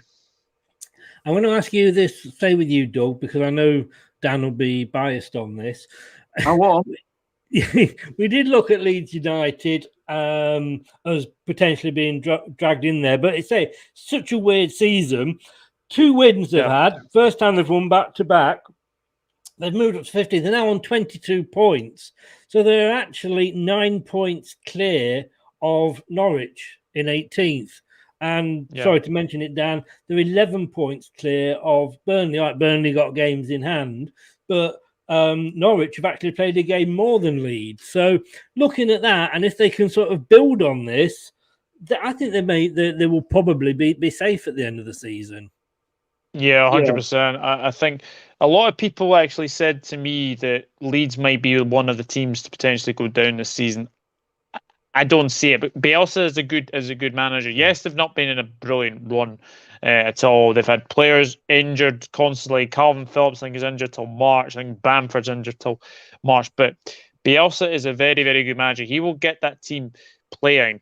But yeah, I think that result and the one last week against, or a couple of weeks ago against Burnley, I think they're safe now. I can't see them getting dragged into it. Yeah. And they are, sorry, Dan, but, I said to you when we looked at the Leeds Burnley game, that was a game you had to win. Yeah, these are games, you've got to be beating the teams around, like Man City are at the top. You've got to be beating the teams around you. Yeah, we didn't get the points against Leeds.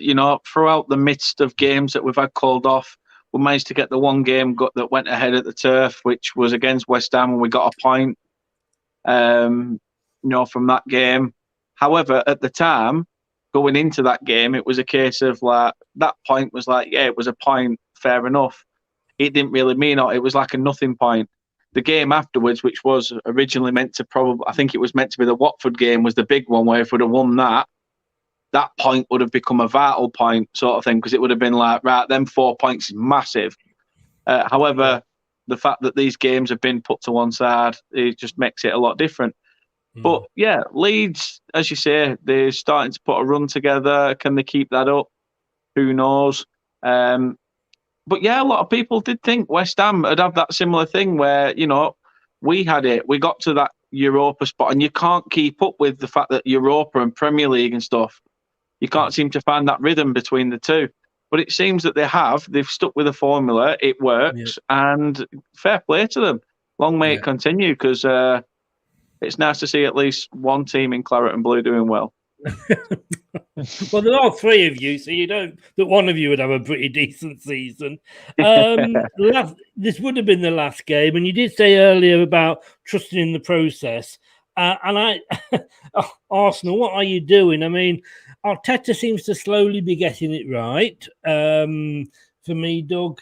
I mean, he went on a run about winning 6 games after starting the season with 3, with no points after 3 games.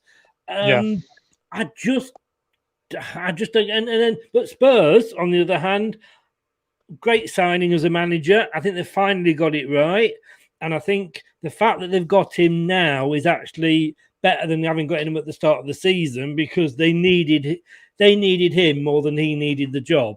And he can demand what he wants now when he's gone in. So they both come back strong, and this could be, you could say, I mean, they're 5th and 6th respectively.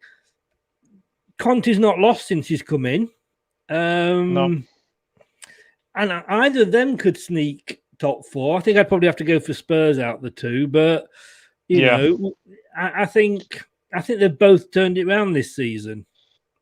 Absolutely. You look at Arsenal, and at the start of the season, obviously they had those 3 defeats in there. Obviously Brentford, Chelsea, and City, and they were bottom in the league.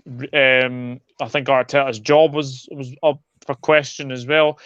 But the thing is, they have improved. They've gone on a very, very good run. But I think the thing is with Arsenal is that it's their youngsters that have been really, really impressive for me. Smith Rowe's been excellent. Martinelli's been excellent.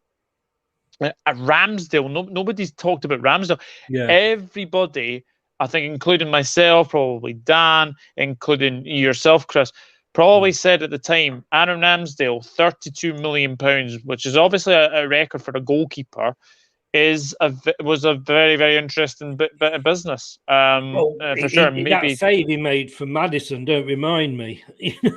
I'll throw my hand up. I'll be honest now. When we were linked with him prior to Arsenal, the teams around at the languishing at the time, his name were being bandied about. Me personally, I was of that thought of, wow, he's been with Sheffield United, they've been relegated. He's been with Bournemouth, they've been relegated, and things like that. And you're like, right, is it the fact that he can't command his back four? What is it? Is it? But you can't just obviously lay the blame at him. Maybe it's just the fact, and as you can see, he's just been in 2 sides that were clearly at the time on the decline. So it was a strange one, but he's definitely going to prove a lot of doubters wrong. And put it one way, 100%. Dean Henderson at Manchester United must be shitting himself, because he must be screaming for a move if he wants to try and stake a claim to being one of the next England goalkeepers. Oh, definitely. I mean, ask you guys, and you can't sit on the thing was, at least the fact that it was postponed, one person was happy, and that was Steve Lynex. because he wouldn't predict. He actually refused to predict this game. He wouldn't even go for a draw. And the fact that these games are postponed means nobody's getting the points at all. So at least he's happy about that. But guys, pick who's going to finish higher out of these two this season. Spurs. Yeah, Spurs. Full house. Really? Well, I'll just say that, and I'll leave that up there for you, Static. You know.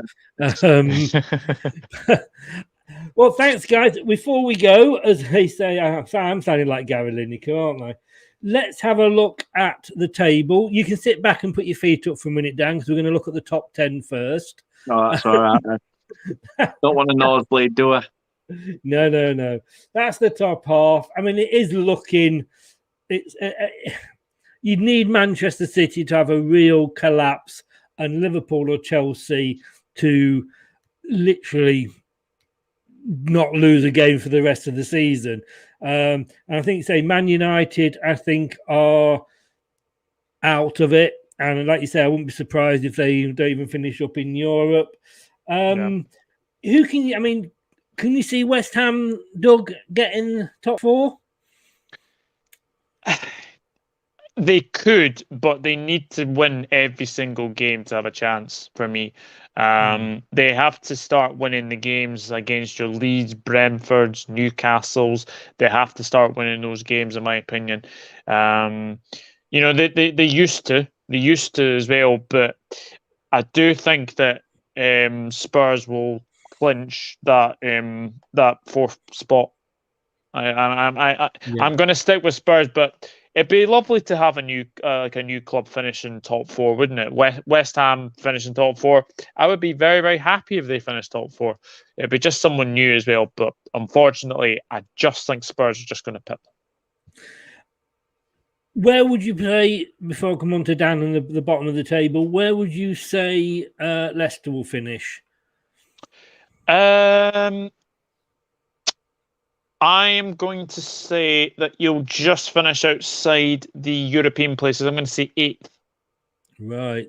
So you don't think we will get conference? Nope. I don't.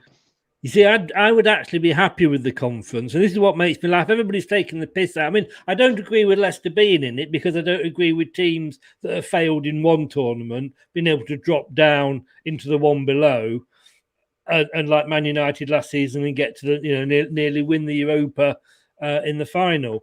But with Leicester, we'd be happy with the conference. But well, glad you're not coming on for another 4 weeks, Doug. Damn the man. Not looking good for you, but you do have those games in hand. Yeah, it's interesting bottom end of the table, as you see. Leeds in there, Everton, Watford, Norwich, Newcastle. They're all teams that could still get slowly dragged into it. I think, that bottom five is massive. Results each week. Pretty much each team is like hoping what's the best. You're looking at the games probably going, what's best case scenario? A point here, a point there. That Newcastle-Watford game, for us, that was perfect. A point in that game was perfect. If we'd have got a point in the, Norwich-Everton game, even, would have been better. But it's one of them where, we can't keep saying this. We do it as fans, don't we? Where that'll be better for us. That'll be better for us. But your team has to do the dirty work. Your team has to, get the results. It's all well and good saying yes, that's the result we wanted. But if your own team's not going to, pull up stops, it's worrying. As I say, we're there at the moment. We're still in it points wise. You look at the points. You are. We're still 5. Yeah. We're a couple of games. We're not out of it. Even one win. Yeah. One win propels us. To the cusp of getting out. So, I mean, Aaron says there 2 wins on the bounce. I mean, just look, it's worked for Leeds. Leeds have just won 2, and they're sort of, that the points are looking a lot better. I mean, for me, Dan, I'm going to be honest with you. I'm more interested watching the battle at the bottom than I am at the battle at the top, because that's kind of, like, no disrespect, Doug, but that's kind of over and done, as we said earlier. But here at the bottom, you know, it's still, I mean, you know, Leeds could still get dragged in it. I mean, I know as Leicester, we've said so often, every time we get a win, that's it, we're going to kick on from here, and we haven't. So if Leeds don't, they'll be back in it. Everton are definitely in it. Are you going to stay up, do you think, Dan, or are you going to be going down? I think we're going down.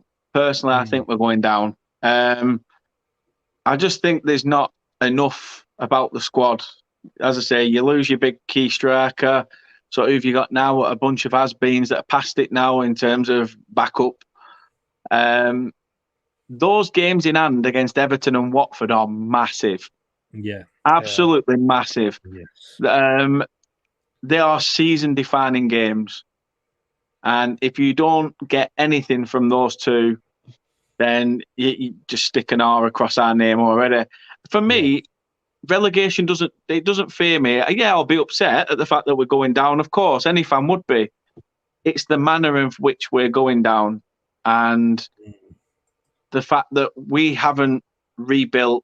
We've kept the same squad for years upon years, and that's coming to bite us in the backside now because we've not brought anybody in. And as we know, seasons progress, money gets higher for players, and Burnley just are like, shit, that's another 2 or 3 million on a player that we really wanted, but now he's worth a bit more. It's like I said to you, Chris, last season there were 3 teams worse off than Burnley. This season we're one of them.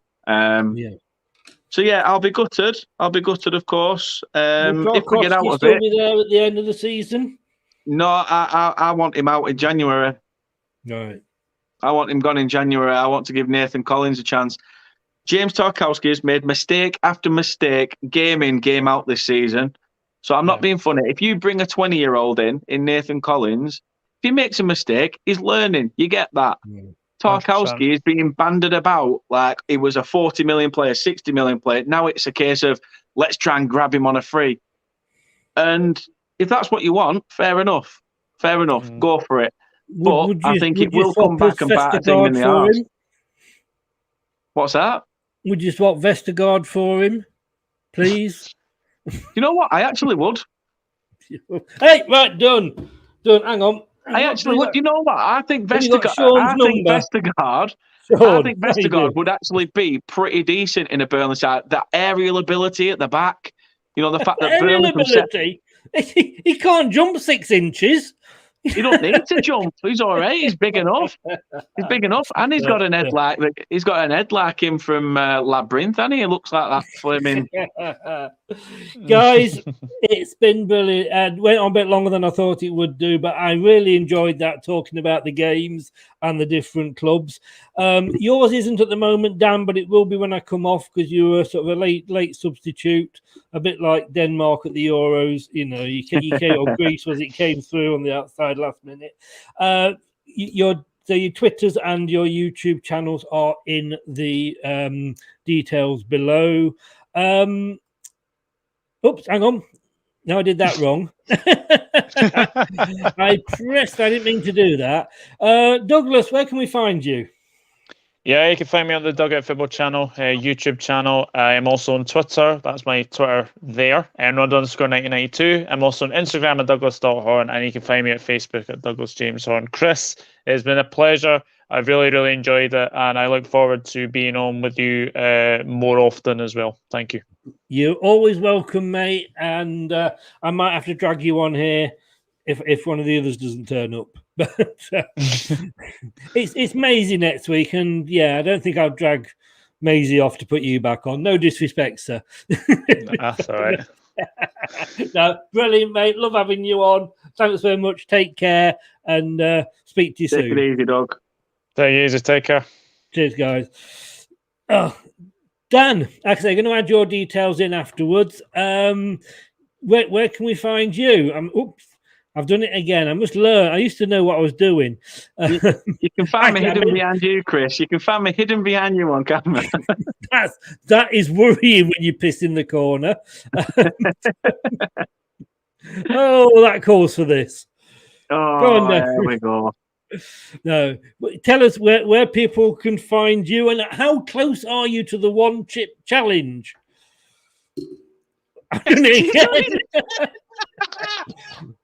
One side, don't know anybody's. You can find me on Turfmoorhouse, as you can see at the bottom, like Doug said with his channel. You can find me under that same name on Facebook, Twitter, Instagram, and YouTube. And also, we do podcasts now. So half of our shows do end up going onto podcast platforms. You'll probably hear Chris's voice on there quite a bit. It's better than his face, to be honest. It's quite a soothing voice. I think he should do a podcast on his own, you know.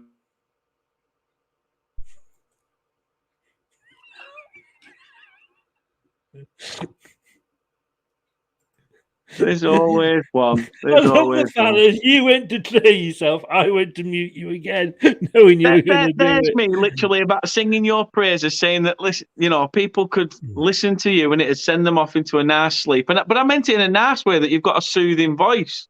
Yeah, whatever. As Mike said here, at least the guy that's called Dan on that thing has hair.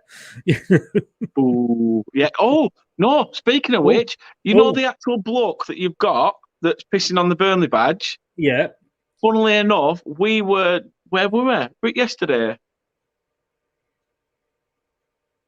It was yesterday. There were a car in front of us, and they had that bloke. They had that guy on the back of their car, and and Kate's like, "Oh my god, take a picture, send it, Chris." And I'm like, no, because then they'll be like, "What you doing, clambering up back of someone else's car to have a piss?" Oh man, honestly, you walked into that one. You know about it, don't you, Doug? Yes, I know about it. Yes. Yeah. Oh, what a shame! Because if you didn't, I was going to make Dan tell us all again. But he likes to wake up in the middle of the night and water the plants in the corner. Guys, it has been brilliant. I love this show. We're going to do it every Monday at 9 o'clock. We've got Doug on. We've got Maisie. We've got who else have we got? We've got Julian Watts will be doing it. I'm sure Dan will be popping on now and again. I know Monday's a difficult one for him. And Elton Wellesby, a good old Scouse ex-TV presenter, will be coming on as well. Oh, excellent. Yes. But thank you guys very much. Stay safe, and I will see everybody tomorrow. We've actually got a match on Wednesday because we're not playing a team that will. Well, actually, we are playing a team that will call it off.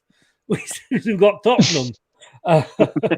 So we have got tomorrow. Shut up! Just panicked then. It said Liverpool. I've not opened my diary at the right thing. Oh God! What we've got tomorrow, 7 o'clock. We've got the preview show with me and Let's Talk Tottenham. Looking forward to the games. Good luck with your games, guys, if you've got them this week. And Chris, what have you got on the back of your Leicester City shirt? Nothing on this one because this is the third. I say it every year. This is the third shirt, and I bought all three, so I couldn't afford to have anything put on the back. And a quick last message from Aaron for you, Swampy Doe. Oh God!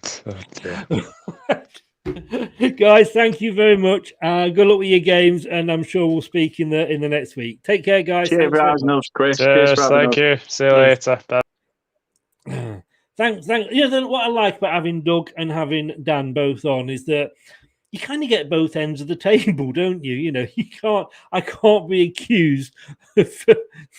No, you're not second from bottom, Dan. You're actually bottom. Oh, no, I can't say that. I've decided I can't say that, even though we're past the watershed. Guys, thanks very much. Burnley at bottom? Who's the guy knows her?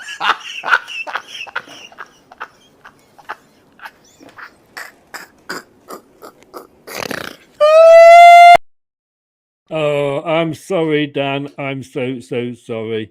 I shouldn't do that.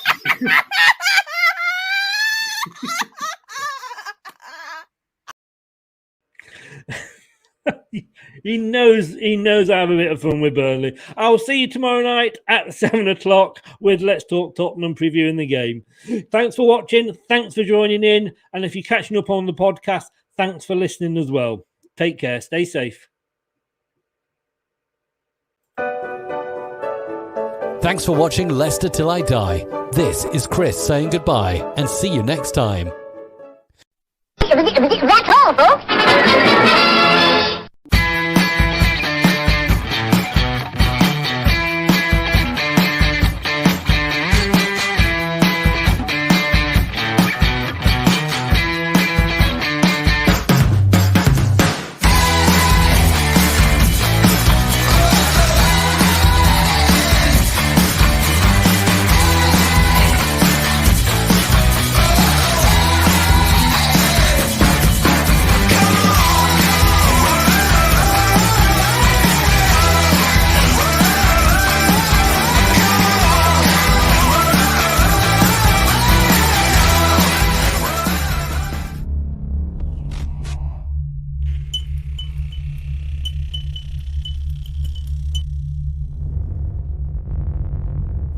Some people are on the pitch, they think it's all over. It is now.